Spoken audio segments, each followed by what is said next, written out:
भवतु मे पापं दीपं ज्योति नमस्तुते शुभं करतु कल्याणं आरोग्य सुख संपदः देश बुद्धि विनाशाय आत्मज्योतिः नमस्तुते आत्मज्योतिः प्रदीपाय ब्रह्मज्योतिः नमस्तुते ब्रह्मज्योतिः प्रदीपाय गुरुज्योति आमे सब आमर शिक्षा संगठन सहित सामिल है बेले आम मान उद्वेलित करुला कई नुहति आमर मानकर अति आपना श्रीजुक्त सुरेंद्र हाथ बढ़ाई आमको सहयोग करते से आमर जुग्म आमर परामर्शदाता ये संगठन ये कार्यक्रम जो जनगंगा भितर आर्थिक अनटन भितर संगठन को जीवन मानदंड ये संगठन को आज एते बड़ आम समस्त प्रिय शारदा प्रसन्न महापात्र महोदय संगठन तरफ धन्यवाद पाखे बस निकट में प्रशासक अवसर एवं आम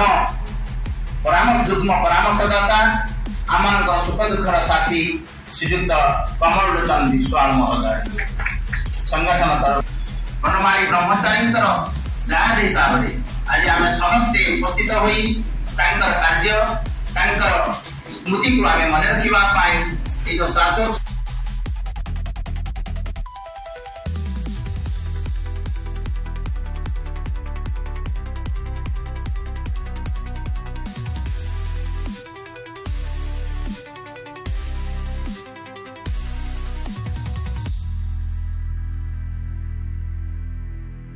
सुकांत कुमार बेहरा साधारण संपादक निखिल उत्कल निम्न माध्यमिक शिक्षक संघ अलोस्टा आपण माने जरिया मुझे कथा कहवाक चाहूँगी ओडिशार सर्वपुरातन गणसंगठन निखिल उत्कल निम्न माध्यमिक शिक्षक संघ अलोस्टा झांझरी मंगला कटक यही संगठन जे प्रतिष्ठाता साधारण संपादक ये संगठन को जे गढ़ी या जीवन सर्वस्व समय को विनियोग करी से शिक्षकता वृत्ति छाड़ी शिक्षक मान जो संगठन करथिले शिक्षक मान अधिकार छात्र अधिकार जो लड़ाई करने जो मैदान तैयारी करथिले जो समर गृह तैयारी करथिले से गृहटी है यही झांझरी मंगल अवस्थित यही संगठन गृह से बनमाली ब्रह्मचारी आज 36तम श्राद्ध दिवस पालन होची यही श्राद्ध दिवस अवसर में आम आज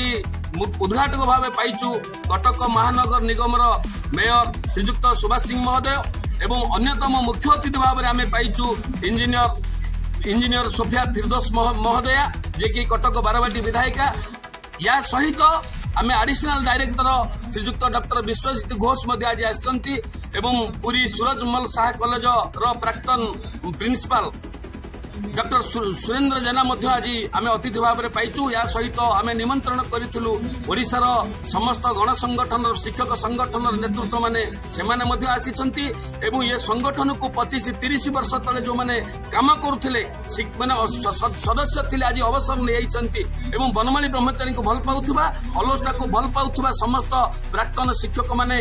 वर्तमान शिक्षक मैंने आज ये बनमाली ब्रह्मचारी श्राद्ध दिवस को महा आनंद उत्साह सहित पालन करुले।